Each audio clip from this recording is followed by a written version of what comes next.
Jadi tadi kami ketemu bagian penyidik di Direktorat Tindak Pidana Ekonomi Khusus untuk membuat semacam konsultasi awal dugaan tindak pidana pencucian uang dari perusahaan-perusahaan PT Sinarmas. Jadi diketahui Sinarmas ini dia bisa besar dan kaya, ada dugaan penggelapan dan pencucian uang dalamnya. Ya, jadi klien saya ini Pak Freddy Wijaya salah satu anak dari Eka Cipta Wijaya yang dimana kami punya data dokumen lengkap di mana uang itu digelapkan, saham-saham itu digelapkan melalui perusahaan di luar negeri untuk penghindaran pajak. Jadi kalau sebelumnya kita tahu Khairil Tanjung atau CT itu kan bilang banyak orang-orang kaya nggak bayar pajak di situ kan. Jadi mereka ini bukan yang nggak bayar pajak, tapi mereka ini mengelabui. Ya, jadi kalau istilah hukumnya tax evasion. Jadi tadi kami melakukan konsultasi bukan hanya atas kerugian negara. Jadi di sini ada dugaan kerugian negara pajak triliunan yang nggak dibayar, tapi juga adalah dugaan penggelapan saham yang dimana sebenarnya itu menjadi hak milik dari klien kami ini digelapkan seolah-olah menjadi pemilik anak-anak dari istri yang pertama. Sebenarnya dugaan penggelapan itu pertama kali kami ketahui dari akta lahir beberapa orang anak Eka Wijaya yang akta lahirnya palsu atau tidak terdaftar di Disdukcapil. Nah, konsekuensi hukumnya apa? Kalau akta lahirnya palsu, berarti KTP-nya menjadi KTP tidak sah dan KTP ini digunakan untuk akte pendirian dari perusahaan-perusahaan PT Sinarmas. Ya, jadi kayak Smart Corporation, Jiwi Kimia, itu dasarnya ini adalah dokumen palsu. Sehingga apa? Pemiliknya ini adalah pemilik yang kami duga fiktif. Karena apa? Akta lahirnya palsu. Nah, konsekuensi hukumnya apa? Kenapa sih dibikin seperti itu? Ya kan, satu adalah bisa jadi dia buat seperti itu karena dia punya identitas lain untuk bisa mendapatkan dua kewarganegaraan. Juga dia bisa pergunakan identitas palsu tersebut untuk membuat perusahaan di luar negeri. Itu yang tadi yang dugaan kami itu emeritus itu dibuat ya supaya apa? Untuk menghindarin pajak dan menggelapkan pajak. Nah, ini dibongkar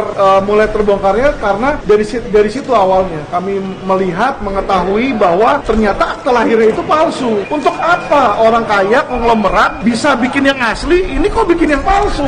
Jadi ini kita jadi pertanyaan gitu loh. Jadi bisa dibilang salah satu orang terkaya di Indonesia, tetapi masa identitasnya dibikin berdasarkan akta lahir palsu.